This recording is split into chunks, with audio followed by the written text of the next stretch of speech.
છોટાઉદેપુર જિલ્લામાં સ્થાનિક સ્વરાજ્યની ચૂંટણીને લઈ રાજકીય ગરમાવો વધ્યો. ભારતીય જનતા પાર્ટી તરફથી ઉમેદવારી મેળવવા માટે દાવેદારોનો રાફડો ફાટ્યો. બોડેલી ખાતે પાર્ટીના નિરીક્ષકો દ્વારા દાવેદારોનો સેન્સ લેવામાં આવી રહ્યો છે. આ પ્રક્રિયા 2 દિવસ સુધી ચાલવાની છે. છોટાઉદેપુર જિલ્લામાં જિલ્લા પંચાયતની કુલ 32 બેઠકો, 7 તાલુકા પંચાયતોની અંદાજે 150 બેઠકો અને બોડેલી નગરપાલિકાની 28 બેઠકો માટે ઉમેદવારોની પસંદગી માટે આ પ્રક્રિયા હાથ ધરવામાં આવી છે. તાલુકાવાર બેઠકોની વાત કરીએ તો છોટાઉદેપુર તાલુકા પંચાયતની 26, સંખેડા તાલુકાની 18, કવાંટ તાલુકાની 26, નસવાડી તાલુકાની 22, પાવી જેતપુરની 18, કદવાલ તાલુકાની 16 અને બોડેલી તાલુકાની 24 બેઠકોનો સમાવેશ થાય છે. સાથે જ જિલ્લા પંચાયતની 32 બેઠકો અને પ્રથમવાર રચાયેલી બોડેલી નગરપાલિકાની 28 બેઠકો માટે પણ દાવેદારો ઉમેદવારી નોંધાવવા ઉમટી પડ્યા છે. જ્યારે મહત્વની વસ્તુ તો એ જોવા મળી કે જ્યારે એક ભારતીય જનતા પાર્ટીનો સક્રિય વિકલાંગ કાર્યકર્તા પ્રમોદભાઈ તડવી જિલ્લા પંચાયતની પરવેટા સીટ પરથી ઉમેદવારી કરવા પહોંચ્યો હતો, ત્યારે કહી શકાય કે ભારતીય જનતા પાર્ટીમાંથી નાનામાં નાનો કાર્યકર્તા પણ દાવેદારી નોંધાવવા પહોંચી શકે છે.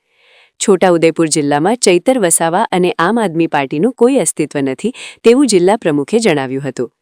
આ સમગ્ર સેન્સ પ્રક્રિયા ભાજપના પ્રદેશ નિરીક્ષકો મયુરિકાબેન જાદવ, ધારાસભ્ય CJ ચાવડા અને ધારાસભ્ય રાકેશભાઈ દેસાઈની હાજરીમાં ચાલી રહી છે. ગુજરાત ભાજપ દ્વારા છોટાઉદેપુર જિલ્લાની અંદર આવનારી સ્થાનિક સ્વરાજ્યની ચૂંટણી, તાલુકા પંચાયત, જિલ્લા પંચાયત અને બોડેલી નગરપાલિકા એની સેન્સ પ્રક્રિયા હાથ ધરવામાં આવી છે.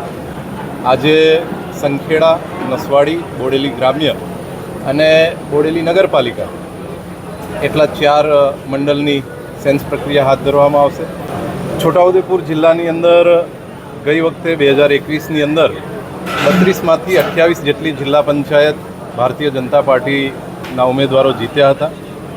એના પછી 3 જેટલા કોંગ્રેસમાંથી જિલ્લા પંચાયતના સભ્યો ભારતીય જનતા પાર્ટી જોઈન કરી છે અને આવનારા સમયની અંદર 32માંથી 32 જિલ્લા પંચાયત ભારતીય જનતા પાર્ટી જીતશે.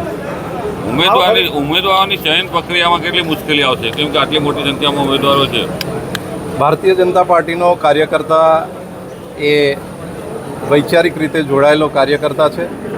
દરેકને પોતાની ઈચ્છા વ્યક્ત કરવાનો ભારતીય જનતા પાર્ટીમાં અધિકાર છે અને કાર્યકર્તા પોતાની ઉમેદવારી નોંધાવશે, પરંતુ ભારતીય જનતા પાર્ટી દ્વારા જે પણ ઉમેદવારને ટિકિટ આપવામાં આવશે કે લડવા માટેનું કહેવામાં આવશે એની સાથે દરેક કાર્યકર્તા જોડાશે.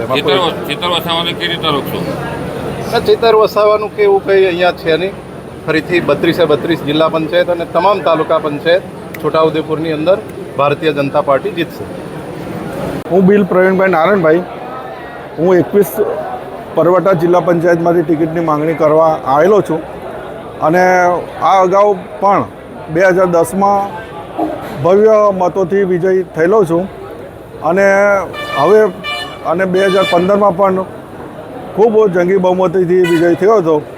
હવે આ 2026માં અમે ટિકિટની માંગણી કરેલી છે, તો એની અંદર પણ અમે જંગી બહુમતી જીતશું એટલું અભ્યર્થના.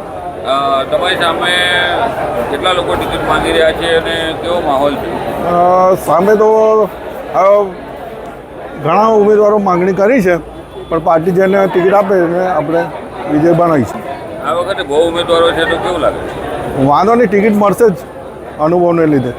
સમાચારની અવનવી અપડેટ જોતા રહો નિખરતા ગુજરાત ન્યૂઝ સાથે. નિખરતા ગુજરાત ન્યૂઝને લાઇક, શેર, સબસ્ક્રાઇબ કરો અને બેલ આઇકન દબાવીને સમાચારની ઝડપી માહિતી મેળવો.